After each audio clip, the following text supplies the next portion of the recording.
Сәлем бәріне. Мен сендерге қазір бір адамды айтамын. Ол 20-шы ғасырдағы ең маңызды адамдардың бірі.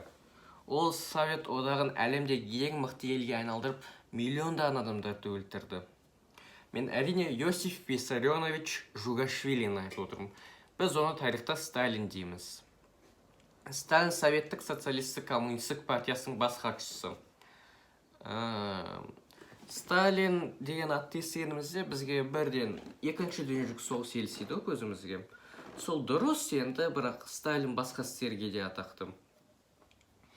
Мысалы, Сталин кішкентай болған кезінде оны ауыр жүк арбасқа кеткен. Содан ол соғуын пайдалана алмай, бірінші дүниежүзілік соғысқа қатыса алмады.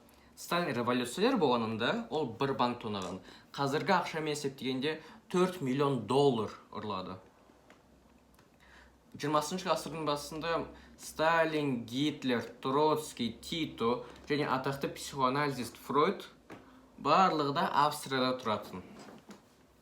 Айтпақшы, Владимир Ленин Сталинді қатты ұнатпайтын, өмірдің соңына таман әсіресе. Ол Сталинді ақылы аз, мәдениетсіз және дөрекі деп есептейтін.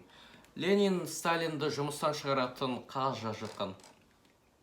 Бірақ осы уақытта жүрегі ұстап, жазы аяқтай алмай қалды. Сол қағазы Сталин алып, көзін жойды десек болады. Айтпақшы, Сталиннің ең атақты ісі Голодомор мен саяси қырғындар. Голодомор қазақша айтқанымызда ашаршылық. Ол миллиондаған адамдарды аштықтан өлтірді.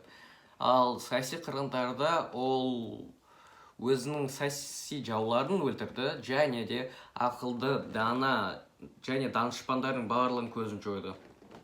Ағартушылар қысқашасы. Сталинда екі әйел болды. Біріншісі өз өлімімен, ал екіншісі Сталин оны кекеткенінен өзін атып тастады.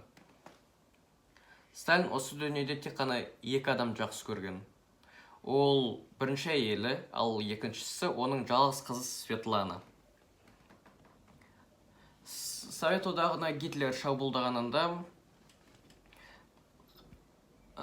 Сталинға қатырақ соққы тиді десек болады, өйткені Сталин сол жаңалықты естігенінде соншалықты қатты депрессияға ұшырады, ол дачасына барып 3 апта тығылды. Айтпақшы, Сталиннің бірінші баласы. Оның баласының аты Яков. Ол Ұлы Отан соғысына қатысқан. Бірақ ол 1943 жылдары немістердің қолдарына түскен. Немістер кімді ұстап алғанын түсінгенінде, олар Сталинмен осындай ақылдасқысы келді.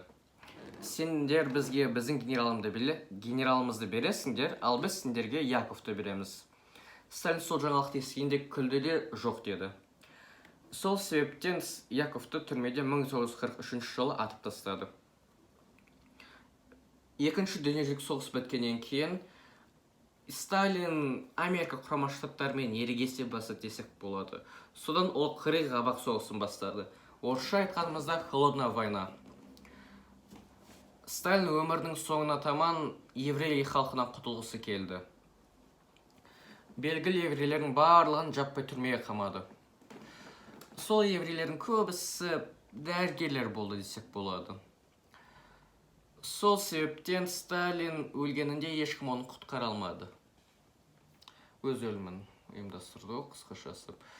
Сендерге тағы да осындай қызықты мәліметтер керек болса, тағы да осындай видеолар шығарып тұрамын мен.